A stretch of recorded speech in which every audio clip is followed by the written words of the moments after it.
Fear की बात करूं तो एक बहुत ही बड़ा नंबर है फियर के मुकाबले, क्योंकि 2008, उसके बाद पेंडेमिक 2020 और अभी रिसेंटली वॉरेन बफेट साहब चीजें सेल कर रहे हैं। पहले क्या है ना, मोस्टली ये होता है कि 90% लोग ना जब भी क्रैश होता है कुछ भी होता है तो उसमें आउट हो जाते हैं मार्केट से, और जो इन होते हैं वो अगले 10 साल के लिए आगे बढ़ जाते हैं। जापान की रेट हाइक से क्या फर्क पड़ेगा? वोलेटिलिटी इंडेक्स ऑफ यूएस वो रिसेंटली 65 टच कर दिया है। बांग्लादेश में अभी इश्यूज चल रहे हैं, तो जब तक ये 5 साल 6 साल का आपको एक साइकिल देखने को नहीं मिलता, खुद को ट्रेडर मानने की गलती मत करना, तबाह हो जाओगे।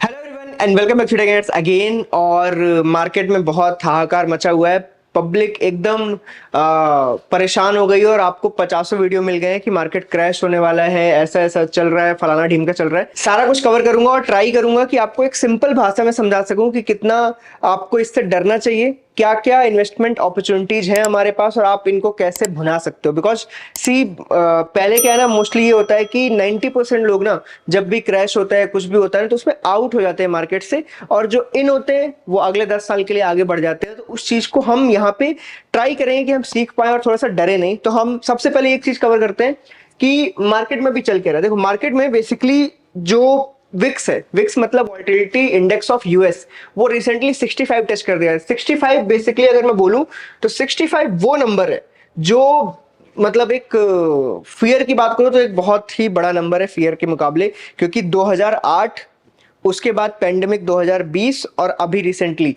65 के लेवल्स इन्हीं तीन इवेंट्स के टाइम पे ही टच किए गए हैं। तो इसका मतलब ये है कि 65 एक ऐसा जगह है जहां पे लोग डरते हैं। अब हमें ये देखना है कि क्या हमें इस चीज से ज्यादा डरने की नहीं डरते। वो क्या होता है कि एक ही टाइम पे जब 2-4 न्यूज आ जाती हैं तो इन चीजों का इंपैक्ट फटाक से पड़ता है और मार्केट में जो विक्स है और फियर है जो राइज कर जाता है। अभी देखो क्या हुआ, जापान ने रेट इंक्रीज कर दिए, रेट हाइक किया 0.25% का।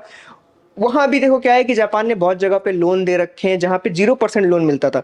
मतलब पब्लिक क्या करती थी, जापान से पैसे लिए, यहाँ इन्वेस्ट कर दिए, यूएस में इन्वेस्ट कर दिए, इंडिया में इन्वेस्ट कर दिए, कहीं भी इन्वेस्ट कर दिए, तो उनको एक फ्री मनी मिलती थी इन्वेस्टमेंट करने के लिए और उससे वो लोग फायदा उठाते थे। बट जापान को इस चीज से कोई फायदा नहीं था, जापान फ्री में पैसे बांट रहा था। पर अभी जापान ने 0.25% जब रेट हाइक किया है तो उससे क्या होगा, लोगों को पैसे देने पड़ेंगे, ऑब्वियस सी बात है। तो वो चीज में उन्होंने जो इन्वेस्टमेंट्स कर रखे हैं कुछ को डाइल्यूट करने पड़ेंगे, कुछ लोग इन्वेस्टमेंट को कट आउट करेंगे, कुछ लोग बैंक को पैसा लौटाने का ट्राई करेंगे। तो इन सब में बहुत सारे देश, इवन इंडिया ने भी जापान से कई सारे लोन्स ले रखे हैं, यूएस के पास भी कई सारी बड़ी कंपनीज ने ले रखे हैं। तो उन सारे लोन्स में क्या होगा कि अब उन्हें लगेगा कि यार ये एक नया आउट हो गया, मतलब बेसिकली हमें पैसे आउट करने पड़ेंगे कुछ ना कुछ, जहां पे पैसे सिर्फ अर्निंग चल रही थी। तो ये चीज का इंपैक्ट कई देशों पे पड़ा, मेनली यूएस पे गया, फिर यूएस से अभी इंडिया में हमें देखने को मिला। तो लास्ट के 2 डेज अभी जो थे वो थोड़ा सा हार्ड ट्रेडिंग डेज रहे मार्केट में, और कई गुना पैसा वाइप आउट हो गया मार्केट से। तो जापान की न्यूज। देन यूएस में क्या हुआ कि जो अपने बफेट साहब है उन्होंने क्या बोला कि बोला क्या, बेसिकली उन्होंने एप्पल के 50% जो उनकी होल्डिंग थी उनको निकाल दिया और वो एक कैश चंक पे बैठ गए। तो बेसिकली देखो क्या होता है कि हम जैसे रिटेलर्स या छोटे मोटे लोग क्या करते हैं, इन बड़े लोगों को, कि जैसे इंडिया में अपने लेट राकेश झुंझुनवाला जी हुए, इन सबको देखते रहते हैं हम कि ये लोग क्या कर रहे हैं, क्योंकि हम इनको मानते हैं कि ये लोग गुड इन दिस है, मतलब इस मार्केट में मसीहा है और इन्होंने जो बड़ा पैसा बनाया तो ये जानते हैं, हमसे तो बेटर जानते हैं कि मार्केट में क्या चल रहा है। तो जब स्टेक कोई 50% स्टेक बेच के एक बड़े कैश चंक पे बैठ जाए तो इसका मतलब वो वेट कर रहा है कि मार्केट यहां से करेक्ट हो और मैं वो पैसे लगाऊं। तो इन सारे न्यूज को जब जोड़ा गया ना तो बेसिकली क्या हुआ कि यहां पे हमें देखने को मिल गया कि फियर इंडेक्स बिल्कुल 65 के लेवल पे टच कर गया है। अब जब टच किया तो बेसिक ये भी है कि वनडे में, विद इन 1 डे हम 31.49 के लेवल पे आ चुके हैं। मतलब फियर इज इन कंट्रोल। हमें ये चीज समझनी चाहिए कि देखो, विक्स एक ऐसा क्राइटेरिया है जो आपको कभी भी दिखेगा तेजी से बढ़ गया है, बट जब ये डाउन आता है तो वो भी तेजी से आता है। बहुत कम और रेयर चांसेस होते हैं कि ये अपने हायर लेवल्स पे, हायर लेवल्स का मतलब ये मेरा है 60 से 80 के बीच, इन लेवल्स पे अगर ये कभी गया है तो मोस्ट ऑफ द चांसेस यही होते हैं कि अगले दिन या 1-2 दिन के अंदर ये फटाक से हाफ की वैल्यू हो जाएगी, जैसे कि आपको देखने को मिल रही है। तो बेसिकली आप अगर एक दिन सरवाइव कर गए हो तो उसके बाद से धीरे धीरे इन्वेस्टमेंट डालना शुरू कर दो। जैसे मैं अभी अगर अपना बताऊं तो मुझे टाटा मोटर्स कल सबसे ज्यादा गिरा हुआ स्टॉक लगा था और मुझे लगा कि हाँ अच्छी अपॉर्चुनिटी है, मैंने कुछ पैसे लगा दिए। सिंपल। तो जो जगह सही दिखे और लगे कि ये स्टॉक में जो दम है, तो उसमें पैसा लगा देना चाहिए अगर आपको ऐसे मौके मिले। जैसे मैंने इसके पहले भी, अगर आप टेलीग्राम पे मुझे फॉलो करते हो, तो जब इन्फोसिस गिरा था, ठीक है, जब एचडीएफसी बैंक गिरा था, जब भी मुझे वीकली में बड़ी रेड कैंडल्स 5-8% की दिख जाती हैं और ये कोई ब्लू चिप या अच्छा स्टॉक है जिसकी वजह से देश चल रहा हो, उन स्टॉक्स को छोड़ना एक बेवकूफी वाली बात है। इवन यू विल सी कि अगर कोई बड़ा स्टॉक नीचे गिरा हुआ है और वो 6% माइनस में, तो आप देखोगे कि 3:15 के बाद उसमें कहीं से ही बाइंग आ जाती है नीचे से। क्यों? क्योंकि मोस्टली लोग 3 बजे के आसपास का वेट कर रहे होते हैं कि मार्केट एंड होते होते हम इनको रिस्टॉक करेंगे और वेट करेंगे इसको आगे बढ़ने का, तो वो लोग इन जैसे स्टॉक्स को खरीद लेते हैं। तो आपको आज देखने को मिला होगा कि मोस्ट ऑफ द स्टॉक्स में ट्राई क्या किया गया है कि बाइंग आई है। तो मैं सिंपल मैंने बता दिया है कि जापान की न्यूज, यूएस में रिसेशन का खतरा, और बफे साहब ने जो ये स्टॉक्स वगैरह बेच दिए, कई सारी चीजें हैं। और एक और है, जैसे कि हम यूएस में अगर हम देखें तो रिसेशन के रिस्क जो गोल्डमैन सैक, हम बहुत अच्छी एक रिसर्च और हेज फंड मानते हैं, उन्होंने अपनी रिपोर्ट में बोल रहे थे कि वो 2025 तक में रिसेशन का 15% चांस है कि हिट कर जाए यूएस को। उन्होंने अपने 15% को 25% कर दिया है कि 25% अब चांसेस हो चुके हैं कि रिसेशन यूएस में आएगा। तो इन सब न्यूज से ना एक हाहाकार मचता है और उसी वजह से ये पैनिक्स क्रिएट हो जाते हैं। ठीक है, अभी हम चार्ट पे चलते हैं। देखो, ये तो हो गई न्यूज वाली बात, थोड़ा ठीक है, फंडामेंटल करेक्शन कहते हैं इन सारी चीजों को। तो अब हम थोड़ा सा ना चलते हैं कि मार्केट में एक्चुअली चल क्या रहा है। तो हम देखो, दूसरी मार्केट का तो क्या बोलूं, हम अपने में ही चलते हैं। तो मैं सबसे पहले यहां पे ओपन करता हूं bank Nifty. Okay,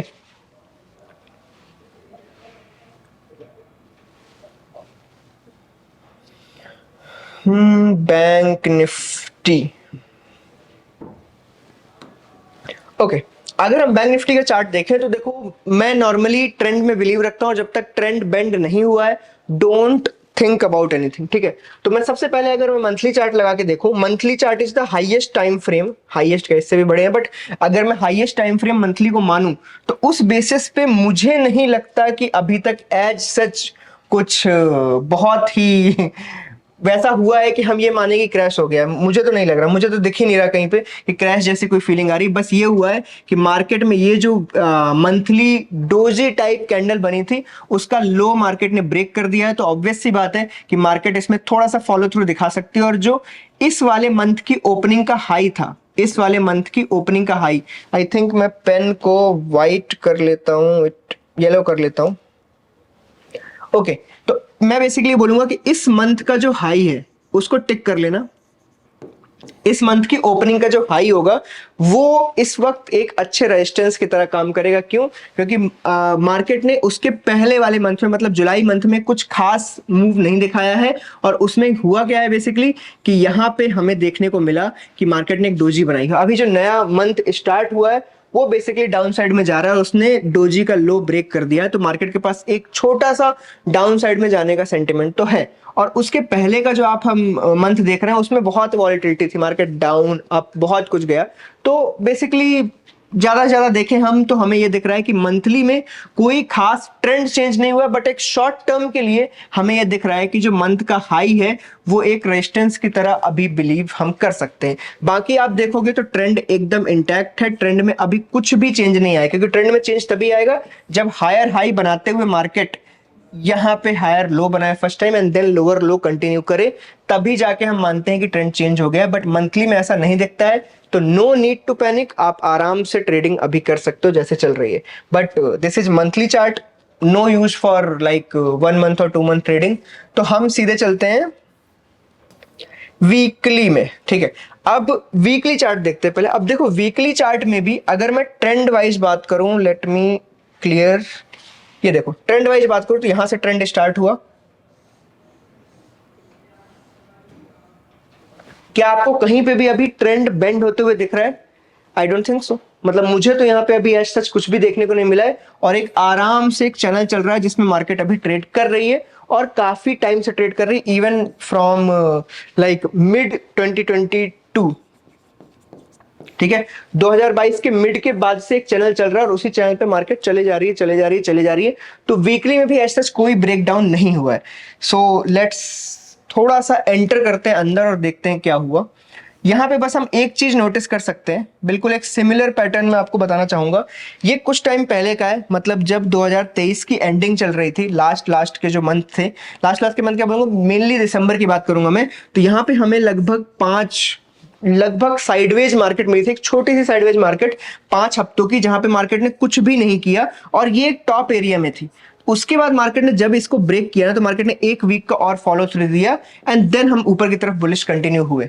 similarly market ने यहां पे भी क्या किया, यहां पे ऑलमोस्ट ये 3 कैंडल आपको देखने को मिल रही है, 3 वीकली कैंडल, जिनमें मार्केट ने कुछ भी नहीं किया, बिल्कुल साइडवेज डोजी पे डोजी बनाता रहा वीकली में। उसके बाद उसने फर्स्ट टाइम इस रेड कैंडल पे ब्रेक किया और मार्केट उसके बाद कंटिन्यू कर रहा है, ऊपर की तरफ टेस्ट करने के लिए भी गया बट वो नीचे की तरफ आ गया। तो इसका मतलब यहां पे कुछ है जो कि हमें लगता है एक रेजिस्टेंस की तरह काम कर रहा है। ठीक है, अब यहां पे कुछ है का मीनिंग क्या है, यहां पे बेसिकली मैं बोलूंगा 52,000, सिंपल लैंग्वेज में 52,000 वो लेवल है जो वीकली बेसिस पे रेजिस्टेंस दिखा रहा है, सिंपल। ओके, रेजिस्टेंस दिखा रहा है। अब यहां पे हम अगर देखें तो अगर हम बहुत ही क्लियर प्राइस एक्शन पे चले जाए ना, तो मैं आपको और थोड़ा एक्सप्लेन करूंगा कि हाउ इट वर्क्स। ये आपको दो लोग दिख रहे हैं, दो लोग बोलूंगा, 2 वीकली कैंडल है, काफी बुलिश वीकली कैंडल्स इनको बोलते हैं। ठीक है, काफी वीकली, क्योंकि ये देखो लगभग 50,000 से 52,000 या 53,000 तक का एरिया इन्होंने कवर किया। तो जब मार्केट इतना कवर कर लेती है तो जिन लोगों के पास इस लेवल से बाई होता है, उनके पास एक 3,000 पॉइंट का प्रॉफिट है, और वो प्रॉफिट इस वक्त ना, एक इस रेड कैंडल ने बड़ी और इस रेड वीकली कैंडल है जो अभी रनिंग है, इन दोनों ने वो प्रॉफिट खा लिया है। तो बेसिकली इनका ना यहीं पे कहीं पे एसएल है। तो मार्केट अगर यहां से थोड़ा नीचे जाएगी ना, तो ये जो लोग हैं अपनी पोजीशंस को स्क्वायर ऑफ करना स्टार्ट कर देंगे, जिन्होंने एक लॉन्ग पोजीशन बिल्ड कर रखी होती है। मैं इंडेक्स लेवल पे बात कर रहा हूं, बट ये इंटरनली सारे स्टॉक्स के अंदर भी होगा, क्योंकि ये दो बड़ी कैंडल ऐसे ही नहीं बन जाएंगे। इंडेक्स की कैंडल्स कैसे ग्रीन बनती हैं, जब उनके इंटरनल स्टॉक्स को भी वैसे ही बाई किया गया हो, क्योंकि दिस इज एवरेज। ओके, तो जब इसके नीचे जाएगा ना, तो कुछ स्टॉक्स में एसएल हिट होना स्टार्ट हो जाएंगे और वहां से एग्जिट स्टार्ट होगा। तो ये जो विक देखने को मिल रही है आपको, वो जो इलेक्शन के टाइम पे हुई थी, इस विक में अब कोई पावर नहीं बची है। तो यहां पे मार्केट फिर एक लंबे चौड़े साइडवेज एरिया में फंस जाएगा, जो कि 45,000 से लेके ये 56,000 का एरिया है, जहां पे मे बी 6-8 महीने भी मार्केट रह जाए। तो वीकली में तो थोड़ा सा दिखने लगा है कि हाँ, मार्केट ने थोड़ा सा चेंज किया है, निगेटिव साइड में गई है मार्केट वीकली बेसिस पे। ये चीज डेली में बहुत ज्यादा दिख रही है, डेली में तो एकदम साफ साफ दिख रहा है कि डेली में ट्रेंड उखड़ चुका है। अब देखो कैसे पता चलेगा, यहां पे आते हैं, ये देखो मार्केट मोस्टली ऊपर की तरफ ही जा रही थी, हर बार एक भी बार उसने कभी ना लो ब्रेक नहीं किया है। बहुत पास लो है, बट लो ब्रेक नहीं किया, और इस दिन को हम कंसीडर नहीं करते क्योंकि ये होल्ड ही नहीं किया, और वापस से इलेक्शन डे था, बड़े इवेंट्स पे इतना वो नहीं है। बट यहां पे आप देखोगे, जब ये ऊपर की तरफ गई, नीचे को गई, रीटेस्ट और ब्रेक, तो ये जो एरिया है ना, ये यहाँ पे ब्रेक हो चुका है। अगर हम डेली की बात करें तो डेली में हमें एक ब्रेकडाउन देखने को मिल रहा है, जो आज सस्टेन कर चुका है, और हमने क्लोजिंग दे दी है 50K के नीचे। तो 50K के नीचे क्लोजिंग आज हो गई है फाइनली। तो इसका मतलब यह है कि हमारी ये जो दो रेड कैंडल्स है, इन्होंने माहौल तो बना दिया है थोड़ा सा नीचे की तरफ का। तो शॉर्ट टर्म में हम देखें तो डेली और वीकली, डेली थोड़ा ज्यादा नेगेटिव देखने को मिल रहा है, वीकली इज मतलब ओके, बट नेगेटिव सेंटिमेंट में बोलूंगा, नेगेटिव टू साइडवेज। मंथली अभी ओके है, कोई दिक्कत नहीं है। और हम अगर ऑब्वियसली इसके नीचे की टाइम फ्रेम पे जाएंगे तो ये सब भी नेगेटिव ही होंगी। तो इसका मतलब ये है कि शॉर्ट टर्म बेसिस पे देखा जाए, डेली एंड वीकली को मिक्स करें अगर, तो मेरे लिए ये 1.5 से 2 महीने का टाइम फ्रेम होता है। तो अगर 1.5 से 2 महीने के टाइम फ्रेम के लिए देखा जाए, तो मार्केट ने एक ट्रेंड डिसाइड कर लिया। अब देखो मार्केट के पास एक मौका क्या होता है, मौका ये होता है मोस्ट ऑफ द टाइम, अगर ऐसा कुछ भी हो जाए अचानक से पैनिक सा, तो अगर वो with in 2 to 3 days recovery कर लेता है, मतलब इसी वीक में अगर मार्केट ने रिकवर करके वापस से इसके ऊपर यहां कहीं क्लोज कर दिया 51,500 के आसपास, तो फिर ये जो पैनिक है इसको सब भूल जाना है, क्योंकि वो चीज कवर अप हो चुकी होगी। जितने लोग भी पैनिक में होंगे, वो चीज से निकल गए, उनके माइंड से वो चीज निकल गई होगी।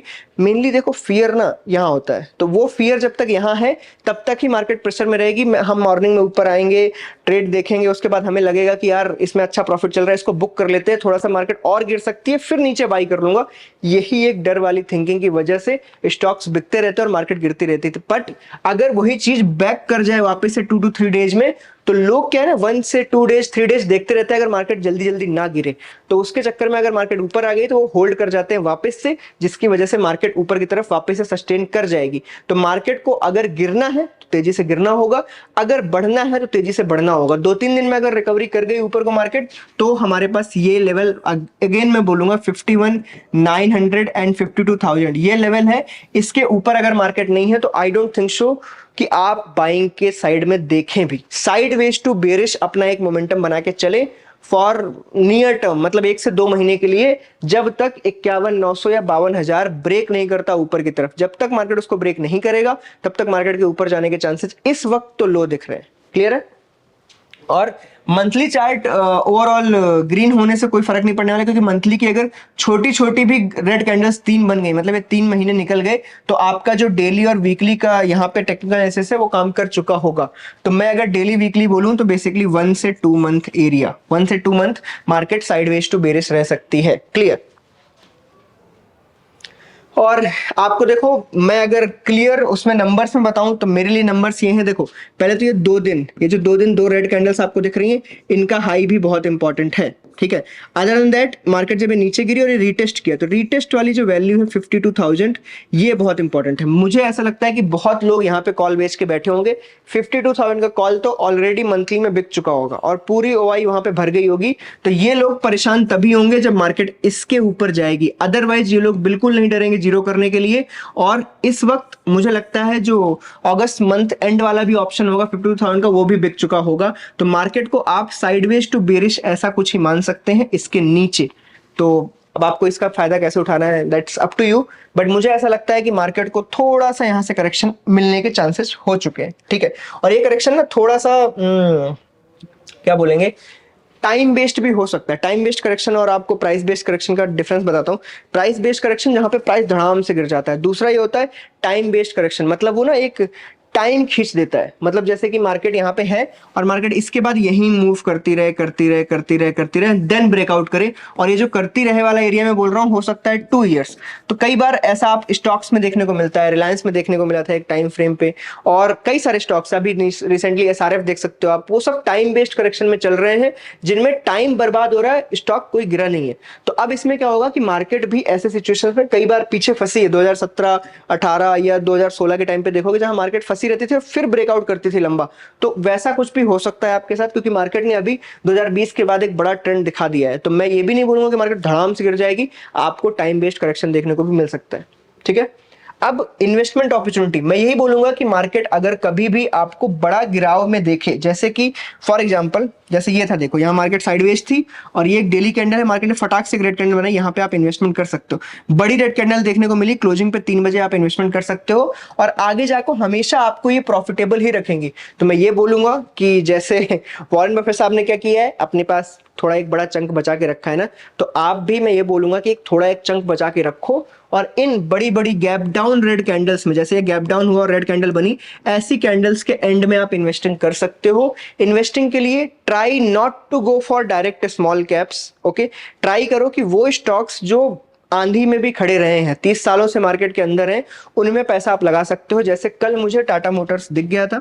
अब टाटा मोटर्स बेसिकली देखो, उनका धंधा बाहर भी बहुत ज्यादा है, तो उसकी वजह से कल टाटा मोटर्स बहुत डाउन था, बट आज फटाफट से रिकवरी हो गई है सब कुछ। तो मुझे ये लगा कि मैं इसको सही से थोड़ा सा इकट्ठा कर सकता हूं, तो मैंने इसमें इन्वेस्ट किया। आप भी धीरे धीरे चीजें ऐसे ही इकट्ठा कर सकते हो और आपको कुछ ना कुछ मिल ही जाएगा। मैं टेलीग्राम पे अगर मुझे कुछ सही लगता है तो मैं वैसे भी शेयर कर देता हूं, तो आप टेलीग्राम पे ज्वाइन कर सकते हो थीटा गेनर्स के, आपको वहां भी चीजें मिल जाएंगी। ठीक है? तो मैं निफ्टी भी आपको यहाँ पे दिखा देता हूँ जिससे कुछ रह ना जाए। निफ्टी यस, कुछ लाइनें खिंची हुई हैं बट यू कैन इग्नोर। ठीक है? अब देखो, मुझे ऐसा लगता है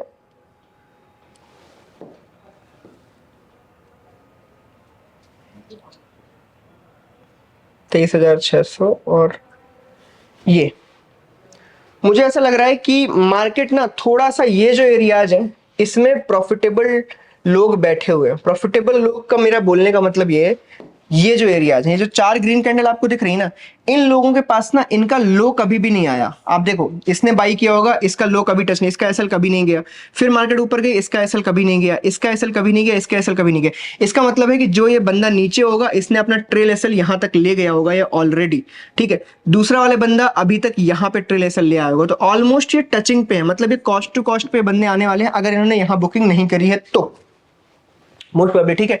बट यहाँ पे बायर्स हैं, ये हमें पता है। तो मार्केट जब इसके नीचे आएगी, ये जो लो ब्रेक करेगी, तो मार्केट को इस एरिया में फंसना चाहिए। मुझे लगता है कि 23,000 लगभग 250 से लेके 450 का जो एरिया है, इस एरिया पे मार्केट को होल्ड करना चाहिए। मार्केट ऐसे फ्लैश क्रैश के चांसेस बहुत कम है, बट ये जो एरिया है यहाँ पे आके मार्केट फंसेगी और उसके बाद मार्केट डिसाइड करेगी कि ऊपर जाना है नीचे जाना है। तो मैं इन दोनों के लो ब्रेक करने के बाद ये लो टच करता हुआ देख रहा हूं, तो मुझे ऐसा लगता है कि 4 से 500 पॉइंट 600 पॉइंट निफ्टी में भी देखने को मिल सकते हैं आराम से, ठीक है। पर अभी मार्केट ने दो बराबर की रेड कैंडल्स बना दी हैं, निफ्टी में भी और बैंक निफ्टी में भी। और ऐसा जब भी होता है तो आपको मोस्टली देखना होता है कि अब मार्केट क्या करेगी। अब आपको इसमें एक हिंट दे देता हूं कि अगर कल तो देखो बैंक निफ्टी के सारे, अगर मार्केट इसी में अगर नीचे लोअर खुल गई ना, मतलब थोड़ा गैप डाउन खुल गई, तो देखो यहां से इकट्ठा किए हुए प्रॉफिट, ये भी प्रॉफिट है शॉर्टिंग वालों के, ये भी प्रॉफिट है। तो आपको नीचे खुली हुई मार्केट में मोस्टली एक ग्रीन कैंडल बनती हुई दिखेगी, तो इस पे भी नजर रखना। मॉर्निंग के प्राइस एक्शन पे आप नजर रख सकते हो।